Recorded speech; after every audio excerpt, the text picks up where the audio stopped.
안녕하십니까. 2020년 2월 18일 최병욱의 팩트 시작하겠습니다. 총선이 다가오면서 민주당의 공천 작업도 속속 그 모습을 드러내고 있습니다. 자, 오늘 김남국 변호사라고 잘 아시죠? 작년 10월 달에 서초동 시위 때 그 사회를 보고 그러면서 조국 수호를 외치던 그런 변호사입니다. 광주 출신의 변호사죠. 근데 경선 출마 선언을 했습니다, 오늘. 그런데 무슨 얘기냐면 금태섭 의원 지역구, 서울 강서갑이죠. 강서갑에 출마하겠다, 이렇게 얘기했는데, 그 출마하겠다는 게 왜 출마하겠다냐면 그 국민의 촛불로 탄생한 문재인 정부다. 그런데 아직 개혁이 미완성됐다. 그래서 이 개혁을 완성시키기 위한 것이다, 뭐 이런 얘기 있고, 그 다음에 이제 언론사들하고 그 전화 통화를 하는 과정에서 그 친문 권리당원 등 많은 분들로부터 출마 권유를 받고 있다, 권유가 쇄도하고 있다, 이렇게 얘기를 했습니다. 그래서 이제 서울 강서갑에 출마하겠다. 그런데 뭐 김남국 변호사가 출마하는 거에 대해서 뭐 별 관심이 없죠. 그러나 김남국 변호사가 출마하겠다고 한 서울 강서갑 지역이 민주당에서 금태섭 의원 지역구이기 때문에, 금태섭 의원이 누굽니까? 작년에 공수처법과 관련한 국회 표결 때 기권한 사람이죠. 그리고 기억나시겠지만 검사 출신입니다. 근데 여러 차례 그 민주당의 어떤 당론과 관련한 얘기에서 반기를 들었다. 그러니까 자기 소신을 굽히지 않았던 그런 의원입니다. 그래서 사실은 친문 핵심들로부터 굉장히 많은 비판, 화살을 받고 있던 그런 금태섭 의원 지역구에 바로 김남국 변호사가, 그것도 김남국 변호사가 최근에는 조국 백서 추진위원회라는 걸 이제 자기네들끼리 만들었는데 거기 추진위원 중에 하나입니다. 거기다 작년에 서초동 시위에 사회를 보고 서초동 시위를 주도했던 사람 중에 하나인데, 이 사람이 바로 금태섭 타도를 외치면서 경선에 출마하겠다, 이렇게 얘기를 한 것은 결국 금태섭 의원을 겨냥한 건데, 그 금태섭 의원 지역구는 사실상 이 현역 의원 지역구라 그냥 뭐 거기에 그 경쟁자가 하나 있는데, 경쟁자가 금태섭 의원하고는 뭐 좀 그 경쟁력에 굉장히 많이 차이가 있습니다. 제가 뭐 여론조사까지를 공개 안 했으니까 잘 모르겠지만, 여론조사상으로 보면 대략 한 20%포인트 정도 차이가 나면 그냥 전략공천, 단수공천 해버립니다. 아마 그 정도의 지역일 텐데, 여기에 이제 김남국 변호사가 경선에 나가겠다, 이렇게 얘기하는 바람에, 뭐 김남국 변호사는 이제 본인도 얘기했지만 친문 권리당원들이 이제 전폭적으로 지지할 가능성이 있죠. 이렇게 되면 아마 여론조사를 해보더라도 20%포인트 이상 그 금태섭 의원과 차이는 나지 않을 겁니다. 왜 그러냐면 서울 강서갑 지역의 그 민주당원들의 상당수가 우선 친문 권리당원이 상당수를 차지할 것이고, 그 다음에 지역적으로 보면 호남이 상당히 많이 차지할 것이기 때문에 김남국 변호사는 바로 호남과, 본인이 호남 출신이니까, 그 다음에 권리당원, 친문 권리당원들의 지지를 받고 있을 것으로 예상이 되고 있기 때문에, 그렇다면 아마 김남국 변호사의 경쟁력이 금태섭 의원만큼 될지 안 될지는 모르겠으나 적어도 상당한 정도로 그 경쟁 상대는 될 것이다, 이렇게 말씀을 드려서, 만약에 이대로 간다면 아마 결국은 경선까지 가지 않겠는가, 이런 생각이 듭니다.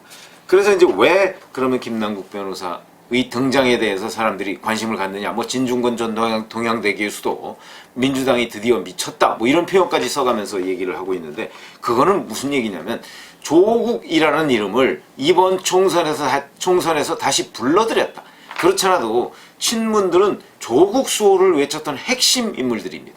근데 이 친문들이 바로 조국이라는, 조국을 옹호하는 사람을 금태섭 의원의 지역구에 표적으로 지원하겠다, 이런 얘기 아니겠습니까? 이렇게 된다면 결국 이번 총선에서 조국을 소환, 요새 뭐 소환이라는 표현 많이 쓰던데, 소환한 것이나 마찬가지의 효과를 초래한다, 이렇게 말씀을 드릴 수가 있겠죠. 근데 이 말고도 또 비슷한 일이 있었습니다. 민주당에서 김용민 변호사, 이 김용민 변호사는 옛날에 있던 그 김용민이 아니고 변호사입니다. 민변 소속의 변호사인데, 이 사람은 법무검찰개혁위원회라는 데 출신입니다. 법무검찰개혁위원회 잘 아시죠? 그러니까 지금 조국 법무부 장관 시절에 그 법무검찰개혁위원회라는 것이 있었습니다. 거기에서 이제 이른바 검찰개혁을 한다고 그러면서 사실상 조국 수호에 앞장서 왔던 그런 멤버라고 이제 우리가 평가를 할 수가 있겠는데, 거기에서 이탄희 전 판사하고 같이 뭐 개혁안에 대한 개혁 권고안 뭐 이런 걸 내놓기도 한 사람인데, 이 김용민 변호사를 경기 남양주 병에 표적 공천했습니다. 전략 공천했습니다. 이거 공천이 확정된 겁니다. 그러면 경기 남양주 병이 어디냐? 한국당, 지금 미래통합당이죠. 미래통합당의 주광덕 의원 지역구입니다. 그럼 또 주광덕 의원은 누구냐? 잘 아시죠? 조국 사태, 그 와중에서 주광덕 의원은 여러 차례 방송에 나타난 적이 있습니다. 이 방송에서 핵심적으로 조국 전 장관을 비판하고 또 조국 전 장관을 관련한 여러 가지 자료들 이런 것을 공개하는 데 앞장섰던 인물입니다.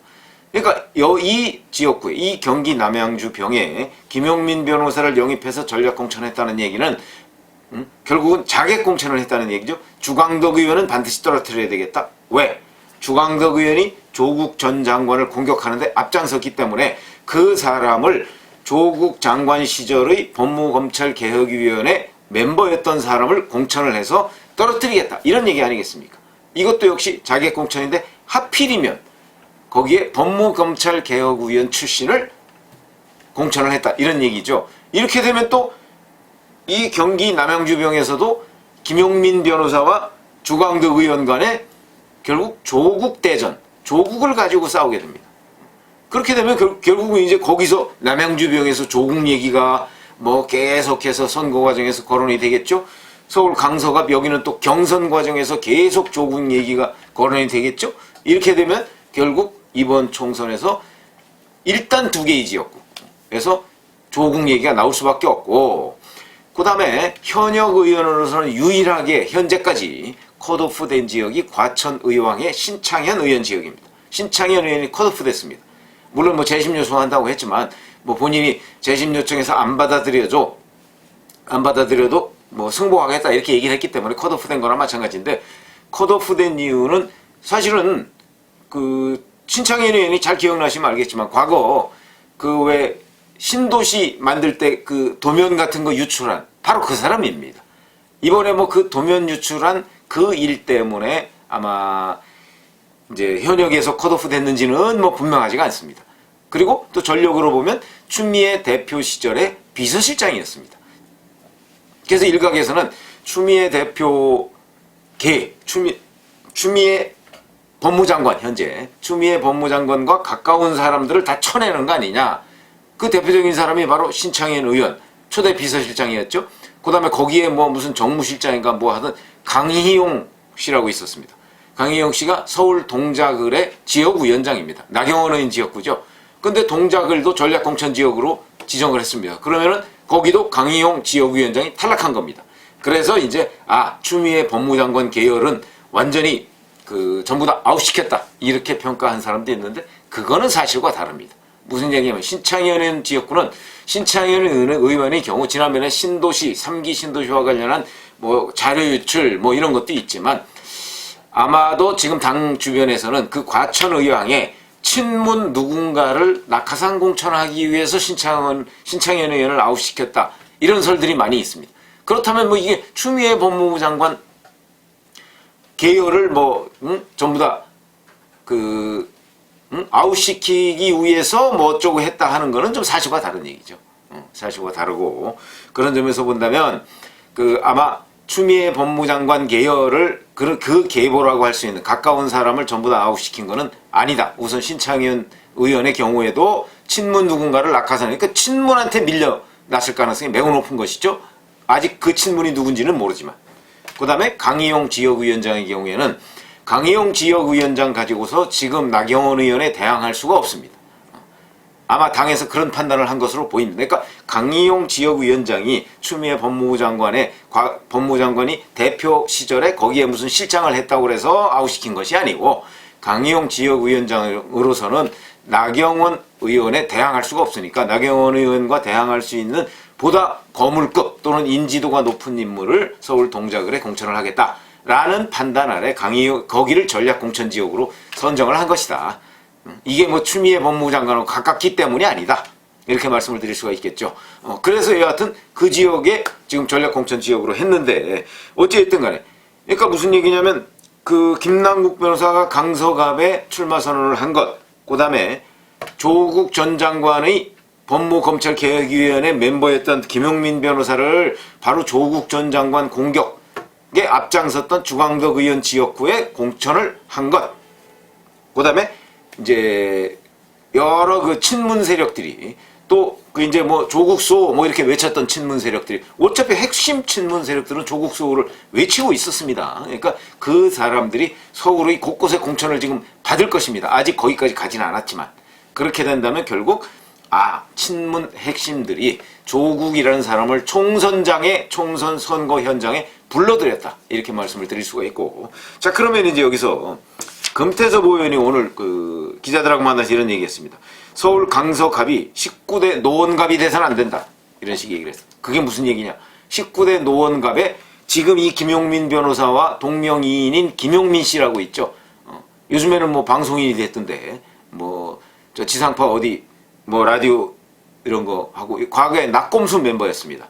이 김용민 씨를 거기다 공천해서 김용민 씨 막말대왕으로 유명했던 그런 사람인데 거기서 공천하는 바람에 서울 전역이 수도권 전역이 이 김용민 씨의 이 그 막말에 막말 프레임에 걸려서 아마 그 당시에 2012년이죠. 민주당이 선거에 이긴다 이런 얘기가 있었을 그런 상황인데도 불구하고 선거에서 실제 박근혜 대표의 새누리당이 선거에서 과반을 차지한 적이 있습니다. 그것이 바로 김용민 씨에 대한 역풍이다 이런 얘기를 한 적이 있었는데 그거 마찬가지로 그러니까 이 금태섭 의원이 지금 얘기하는 게 바로 19대 노원갑이 돼서는 안 된다. 김용민 씨 같은 사람이 수도권 선거를 망쳤죠. 그러면 이제 금태섭 의원은 나를 떨어뜨리기 위한 친문들의 그 공격이 곧 수도권 선거를 참패하도록 만들 것이다 이런 주장인데 그거야 뭐 금태섭 의원 개인적인 주장이고요. 실제 그렇게 될지 안 될지는 두고 봐야 되지만 여하튼 간에 금태섭 의원 하나를 떨어뜨리기 위한 친문 세력들의 공격 이것이 지금 굉장히 활성화되어 있다. 그러면 김남국 변호사는 당에서 금태섭 의원을 떨어뜨리기 위한 전략의 일환으로 김남국 변호사를 경선 출마하도록 했느냐? 이거는 아닌 것으로 보입니다. 김남국 변호사가 그냥 친문들하고 만나서 이런저런 얘기 울분을 토하고 하다 보니까 그 금태섭 의원 그동안에 여러 차례 그랬었죠. 정봉주 전 의원도 그랬습니다. 정봉주 전 의원도 빨간 점퍼를 입은 민주당원이라고 그랬습니다. 한국당하고 똑같은 주장을 한다 이런 얘기죠. 그래서 자기가 출마하려다가 좌절이 됐죠. 그러니까 아마 김남국 변호사를 옹호하고 있는 것이 아닌가. 그러다 보니까 김남국 변호사가 그 사람들이 우리가 밀어줄게 한번 해봐. 그러니까 아마 뭐 일종의 의협심, 그 당으로서는 의협심, 뭐 이런 데 때문에 아마 출마를 선언한 것이 아닌가. 그러니까 당하고 직접적으로 관련이 없는 것으로 보인다. 이렇게 말씀을 드릴 수가 있겠습니다. 그렇다면 김남국 변호사를 거기 경선에서 이기게 하기 위한 여러 가지 당 차원의 조치는 아마도 없을 것이다. 그러면 누가 이길 것이냐? 경선에서. 그건 뭐 섣불리 예측하기 어렵지만 왜냐하면 여론조사를 결국 이제 민주연구원에서 하지 않겠습니까? 거기에 달려 있고 아마 일반 권리당원 그 조사에서는 금태섭 의원이 그래도 그 자기 지역구인데 4년 동안 이길 것이고 여론조사가 어떻게 되느냐에 달려 있다.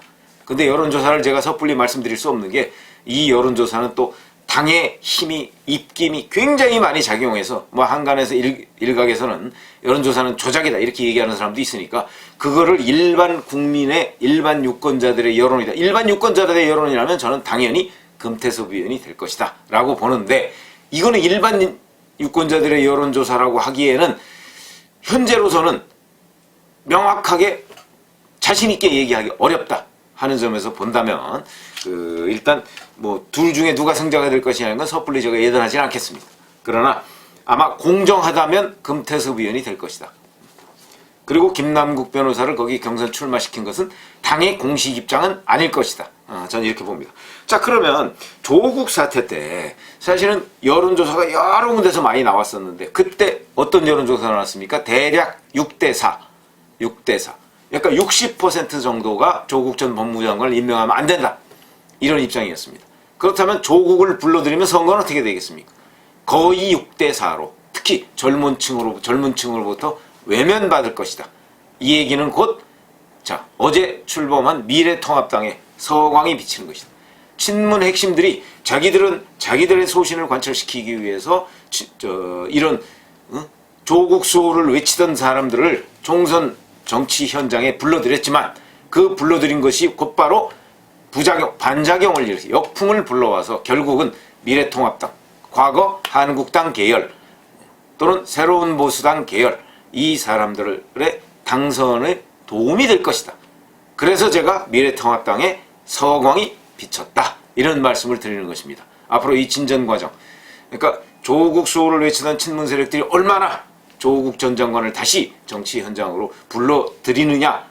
이 불러들이는 게 지금 제가 두 가지 사례를 말씀드렸습니다만은 앞으로 과천 의왕도 이제 친문 핵심을 누군가 공천할 것이고 또 청와대에 있던 그 청와대 출신들 지금 70명이니 이런 얘기를 하고 있는데 이 사람들을 얼마나 낙하산 공천하면서 그 사람들이 조국 전 장관료와 비슷한 주장을 할 가능성이 매우 많은데 그렇다면 그 사람들과 미래통합당 후보들과의 싸움도 결국은 조국 대전의 연장선상이 되지 않을까.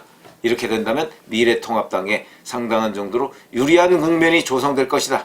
이렇게 봅니다. 감사합니다.